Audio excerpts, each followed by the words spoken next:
फर्क है, ये अपने राजनीतिक इस्तेमाल के लिए नारा और अपने फायदे के लिए नारा के रूप में इस्तेमाल करते हैं।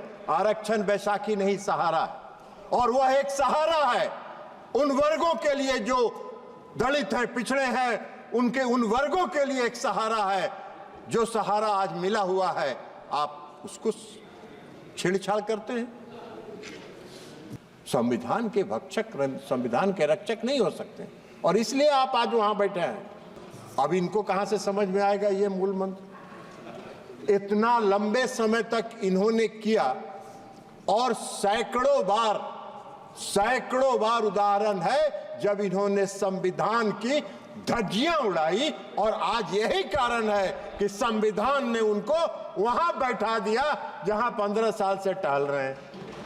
आप तो अभी ज्ञान आपको नहीं है। जरा अपने पूर्वजों की, आपके जो पूर्वजों ने जो इस देश में शासन किया है, उनका भी जरा इतिहास तो पढ़ लेते। 100 चूहा, हम लोग के यहाँ कहावत है, सभापति महोदय आप भी जानते हैं, आपके यहाँ भी उत्तर प्रदेश में कहावत होगा, 100 चूहा खा के बिल्ली चली हज करने के लिए। महाराष्ट्र और हरियाणा के चुनाव से तो कम से कम अभियो सीख लेना चाहिए था। कुछ सुधर जाइएगा तो आगे ठीक रहेगा। ये संविधान की रक्षा की बात कर रहे थे, संविधान की बात कर रहे हैं। संविधान के डर से इन्होंने जो भी इस तरह के फैसले किए, वो दिन के उजाले में नहीं किए, रात के अंधेरे में किए। आप समझती हैं कि सोना का चम्मच लेके हम लोग पैदा हुए हैं इस देश में शासन करने के लिए। देश की जनता ने कहा कि आप विपक्ष में बैठने के लायक हो, वहीं बैठते रहो, वहीं आनंद करते रहो। मोदी जी तीसरी बार आए हैं, चौथी बार आएंगे, आपका नामो निशान कुछ दिन में समाप्त हो जाएगा। अभी हुआ है ना। भारत के संविधान ने 75 वर्ष पूरे किए हैं, और भारत के संविधान के इस 75 वर्ष के गौरवशाली यात्रा पर हम आज चर्चा कर रहे हैं। हमारे संविधान के निर्माताओं ने जब संविधान का निर्माण किया, तो उस संविधान में ही संविधान के दो पहलू, एक पहलू तो संविधान का वह है जो इस समाज के सभी वर्गों के लिए सामाजिक और आर्थिक उन्नति का रास्ता प्रशस्त करता है, तो दूसरी तरफ समाज संविधान के साथ छेड़छाड़ करने वालों के लिए भी उसी में प्रावधान है कि उनको कहां जगह मिलेगी। कई लोगों ने शासन किया इस देश में, बहुत लंबा शासन किया। अब आज बात करते हैं इस देश के आदरणीय प्रधानमंत्री नरेंद्र मोदी। नरेंद्र मोदी जी ने पिछले 10 वर्षों में जो काम किया है, उसकी विस्तार से चर्चा माननीय रक्षा मंत्री जी ने की है। एक एक काम उन्होंने गिनाया, हम उसको दोहरा के उसका समय नहीं लेना चाहते, लेकिन एक मूल मंत्र जो आदरणीय प्रधानमंत्री नरेंद्र मोदी जी का है, वो इसी संविधान से निकला है, जिसमें लिखा है, उनका नारा है, सबका साथ, सबका विकास, सबका विश्वास और सबका प्रयास। यही हमारा संविधान का मूल मंत्र। अब इनको कहां से समझ में आएगा ये मूल मंत्र? इतना लंबे समय तक इन्होंने किया, और सैकड़ों बार उदाहरण है जब इन्होंने संविधान की धज्जियां उड़ाई, और आज यही कारण है कि संविधान ने उनको वहां बैठा दिया जहां 15 साल से टहल रहे हैं। ये संविधान का ही, ये संविधान को ये ऐसा इस्तेमाल करते थे जैसे लगता था कि इनका, ये अभी चर्चा कर रहे थे, संविधान की बहुत बात कर रही थी। कांग्रेस पार्टी की माननीय सदस्य ने अपने प्रथम स्पीच में बहुत ही चुटकुले के साथ और व्यंग्यात्मक टिप्पणियां इस सरकार पर आदरणीय प्रधानमंत्री नरेंद्र मोदी जी की। अरे आप तो अभी ज्ञान आपको नहीं है। जरा अपने पूर्वजों की, आपके जो पूर्वजों ने जो इस देश में शासन किया है, उनका भी जरा इतिहास तो पढ़ लेते। 100 चूहा, हम लोग के यहाँ कहावत है सभापति महोदय, आप भी जानते हैं, आपके यहाँ भी उत्तर प्रदेश में कहावत होगा, 100 चूहा खा के बिल्ली चली हज करने के लिए। पूरे शासन काल में आपने संविधान की धज्जी उड़ाई, और संविधान की धज्जी उड़ाने के बाद जो संविधान के भक्षक हैं वो आज संविधान का कॉपी लेके घूम रहे हैं, जैसे लगता है कि कितने बड़े संविधान के रक्षक। संविधान के भक्षक संविधान के रक्षक नहीं हो सकते, और इसलिए आप आज वहां बैठे हैं। आपको संविधान की प्रति लेके घूमने का हक नहीं है, और जब आप संविधान की प्रति लेके घूमते हैं तो इस देश की जनता हंसती है, और आपको कम से कम महाराष्ट्र और हरियाणा के चुनाव से तो कम से कम अभियो सीख लेना चाहिए था। कुछ सुधर जाइए, कुछ सुधर जाइएगा तो आगे ठीक रहेगा। अपनी सुविधा के लिए इस देश में संविधान में धारा 356 का प्रावधान है, और धारा 356 का जब प्रावधान है, और जब संविधान का निर्माण हो रहा था उस समय डॉक्टर भीमराव अंबेडकर ने कहा था कि संविधान में अनुच्छेद 356 को संविधान के मित्र पत्र की संज्ञा उन्होंने दी। मित्र पत्र मतलब इसका इस्तेमाल विशेष परिस्थिति में ही किया जाना चाहिए। इन्होंने कैसे किया? इनका इतिहास है, इन्होंने किया, पंडित जवाहरलाल नेहरू जी ने 7 बार किया 356 धारा का इस्तेमाल। इंदिरा गांधी ने किया 51 बार, 51 टाइम्स धारा 356 का इस्तेमाल। राजीव गांधी जी के शासनकाल में 6 बार इसका इस्तेमाल हुआ। पीवी नरसिंह राव के समय में इसका 11 बार इस्तेमाल हुआ, और डॉक्टर मनमोहन सिंह की सरकार में 12 बार हुआ। अब डॉक्टर मनमोहन सिंह जी की सरकार ने तो जो बिहार में किया था 2005 में, वो तो अभूतपूर्व है। ये संविधान की रक्षा की बात कर रहे थे, संविधान की बात कर रहे हैं। संविधान के डर से इन्होंने जो भी इस तरह के फैसले किए वो दिन के उजाले में नहीं किए, रात के अंधेरे में किए।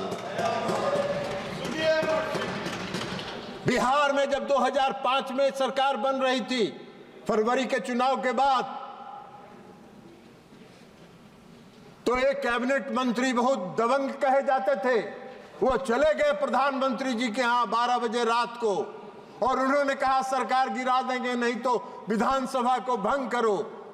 4 बजे भोर में कैबिनेट की मीटिंग हुई, महामहिम राष्ट्रपति मॉस्को में थे, फैक्स पर भेज के उनसे दस्तखत करवा के मंगवाया गया, और जब सूर्योदय हुआ तो बिहार में राष्ट्रपति शासन लग गया।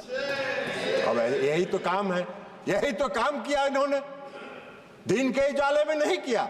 इमरजेंसी भी जब लगाया इन्होंने इस देश में, तो 12 बजे रात में सभी कैबिनेट मंत्रियों को बुलाकर दस्तखत कराया गया, और सुबह इमरजेंसी की घोषणा कर दी गई।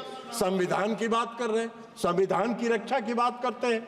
सत्ता में बने रहने के लिए, सत्ता में बने रहने के लिए और अपने स्वार्थ के लिए इन्होंने संविधान की धज्जियां उड़ाई, संविधान का को तार तार किया। संविधान निर्माताओं की आत्मा को इन्होंने कलंकित करने का काम किया, यह काम इन्होंने किया। आप आरोप लगाते हैं प्रधानमंत्री नरेंद्र मोदी जी। प्रधानमंत्री जी नरेंद्र मोदी जी जब शपथ लेने जाते हैं तो नतमस्तक होकर संविधान का नमन करते हैं, और तब सब शपथ लेते हैं, और शपथ के मुताबिक सबका साथ, सबका विश्वास, सबका प्रयास और सबका विकास, इस मूल मंत्र के साथ इस देश के निर्माण में लगे। इसलिए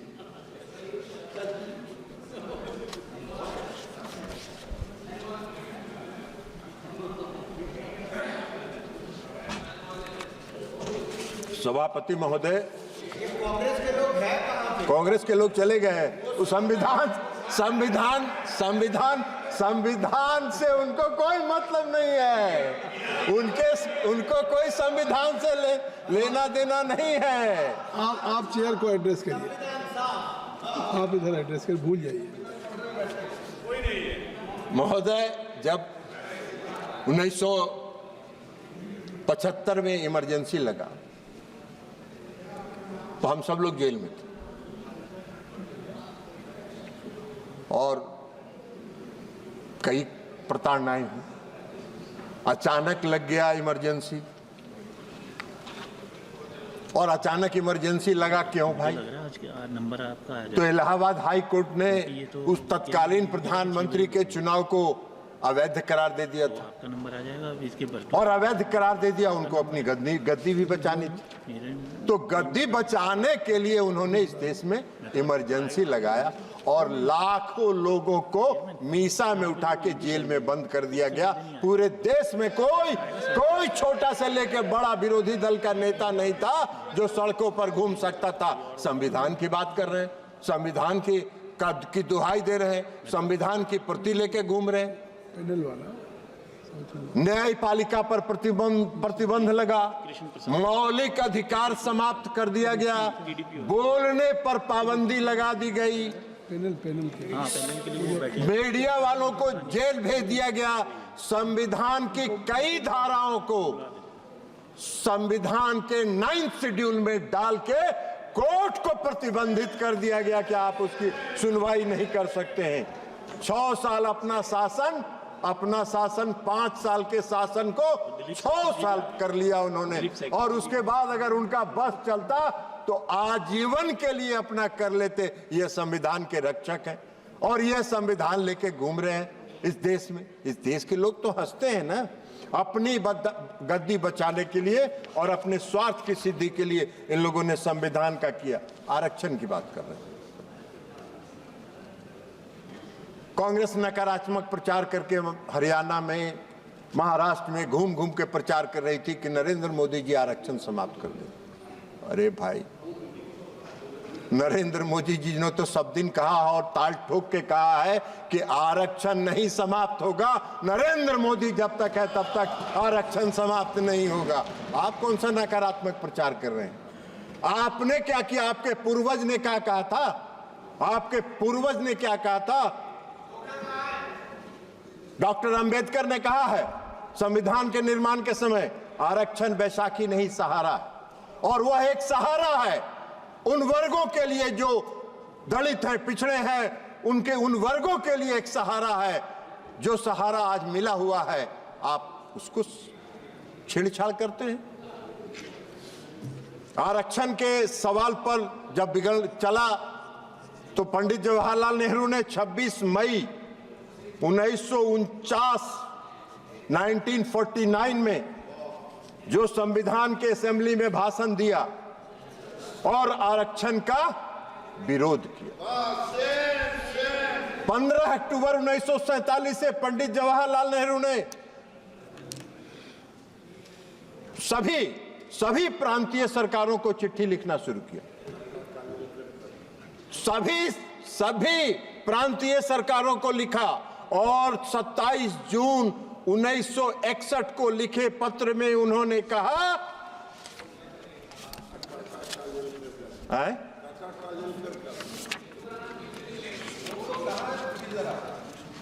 वो सब घसक गए, उनको संविधान से कोई मतलब है ही नहीं ना।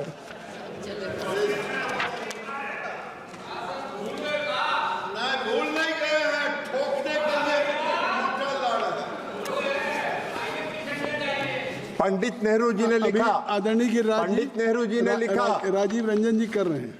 मैंने कहा 1961 को उन्होंने जो पत्र लिखा प्रांतीय सरकार को, उसमें लिखा यह सच है कि हम अनुसूचित जाति अनुसूचित जनजाति के लिए की मदद के लिए कुछ नियमों और परंपराओं से बंधे हैं। वे मदद के पात्र हैं, लेकिन फिर भी मैं किसी भी प्रकार के आरक्षण को नापसंद करता हूं। यह नेहरू जी का विचारधारा था, यह नेहरू जी की सोच थी। और ये आरक्षण का सवाल उठा रहे। अभी बोल रही थी माननीय सदस्य कांग्रेस पार्टी की, कई बातों की उन्होंने चर्चा की। आपको याद होगा एक बार सभापति महोदय, इनका जो संविधान की धज्जी उड़ाने का एक चर्चा में अभी याद आ गया। 1982 में 1982 में हरियाणा में चुनाव हुआ था और बीजेपी और लोकदल दोनों के गठबंधन से सरकार बनी थी, वहां बननी थी। हम ज्यादा बहुमत में थे, वहां तपासे साहब गवर्नर थे और तपासे साहब गवर्नर ने चौधरी देवीलाल जी नेता चुने गए। उनको कहा कि आप सोमवार को सभी विधायकों को लेके आइए, आपका शपथ ग्रहण कराएंगे। इतवार को संडे को दिल्ली चले आए, यहां से दिशा निर्देश मिला और इतवार को ही उन्होंने कांग्रेस की सरकार का, हरियाणा की सरकार का दिल्ली में शपथ ग्रहण करा दिया गया। यह संविधान के रक्षक है, ये संविधान के रक्षक है। तो इसलिए ये अब अभी चर्चा कर रही थी, बोल रही थी जाति गणना पर, जरा जातीय गणना पर चले गए विरोधी दल के नेता। अखिलेश जी भी यहाँ नहीं हैं, अखिलेश जी गवाह हैं। INDIA की मीटिंग हो रही थी बंबई में, बेंगलुरु में, सवाल उठा कि जातीय जनगणना पर प्रस्ताव पारित करिए। ये मुंह में टेप लगा के बैठे हुए थे, मुंह में टेप लगा के बैठे हुए थे, मैं भी उसमें था। तो इनकी कथनी और करनी में यही फर्क है। ये अपने राजनीतिक इस्तेमाल के लिए नारा और अपने फायदे के लिए नारा के रूप में इस्तेमाल करते हैं। उनको कभी खुलासा करना चाहिए। हम चुनौती देते हैं, ये प्रस्ताव आया, मुंह में पट्टी बांध के, मुंह में टेप लगा के क्यों खड़े थे, यह आपको बताना चाहिए, यह आपको बताना चाहिए। आप कह रही थी माननीय सदस्य, साहस संविधान ने दिया है। अरे संविधान में तो साहस दिया ही है, और संविधान ने अगर साहस नहीं दिया होता तो हम लोग इमरजेंसी में इतना झेलते कैसे? आपकी प्रताड़ना को हम लोगों ने झेला, तो यह संविधान ने ही ना हमको साहस दिया था, और उस संविधान में हम लोगों ने झेला, तो ये संविधान ने दिया है। लेकिन आपने कभी झेला नहीं है। आप समझती हैं कि सोना का चम्मच लेके हम लोग पैदा हुए हैं इस देश में शासन करने के लिए। देश की जनता ने कहा कि आप विपक्ष में बैठने के लायक हो, वहीं बैठते रहो, वहीं आनंद करते रहो। मोदी जी तीसरी बार आए हैं, चौथी बार आएंगे, आपका नामो निशान कुछ दिन में समाप्त हो जाएगा। अभी हुआ है ना, अभी हरियाणा में, महाराष्ट्र में और जम्मू एंड कश्मीर में क्या आपका असर हुआ? कांग्रेस पार्टी का क्या असर हुआ? कांग्रेस पार्टी जम्मू एंड कश्मीर में समाप्ति की ओर है। कुछ PDP का 6 सीटें मिली है, और महाराष्ट्र में तो आप ही सबसे नीचे हैं। तो आपका ये हश्र हो रहा है, तो आपका हश्र आगे भी यह होता रहेगा। लेकिन अभी भी सुधर जाइए और संविधान का प्रति लेके मत घूमिए। कम से कम आप आदरणीय प्रधानमंत्री नरेंद्र मोदी जी ने इस देश के गरीबों के लिए, अति पिछड़ों के लिए जो काम किया है, इस देश के गरीबों के लिए, उसका सकारात्मक प्रचार करिए और उसकी प्रशंसा करिए, तभी आपको कुछ कल्याण होगा, अन्यथा आपका कुछ होने वाला नहीं है। इसलिए संविधान के इस 75 वर्ष की यात्रा पर जो कांग्रेस पार्टी है, उनको हक नहीं है, उनको कोई अधिकार नहीं है इस संविधान की प्रति को लेकर घूमना, इस संविधान की बात करना। संविधान के रक्षक इस देश के प्रधानमंत्री आदरणीय नरेंद्र मोदी जी हैं, और जब तक नरेंद्र मोदी जी हैं, संविधान के साथ कोई छेड़छाड़ नहीं कर सकता है। संविधान में दिए गए प्रावधानों के साथ कोई छेड़छाड़ नहीं कर सकता है। आप लाख दिग्भ्रमित करते रहे, इस देश की जनता दिग्भ्रमित नहीं होने वाली है। नरेंद्र मोदी जी के नेतृत्व पर विश्वास करती है, भरोसा करती है, और इसलिए गांव-गांव में यह चर्चा होता है, यह मोदी की गारंटी है, मोदी की गारंटी है, और मोदी की गारंटी है संविधान की रक्षा करना, और संविधान की रक्षा हो रही है। बहुत बहुत धन्यवाद। धन्यवाद राजीव रंजन जी।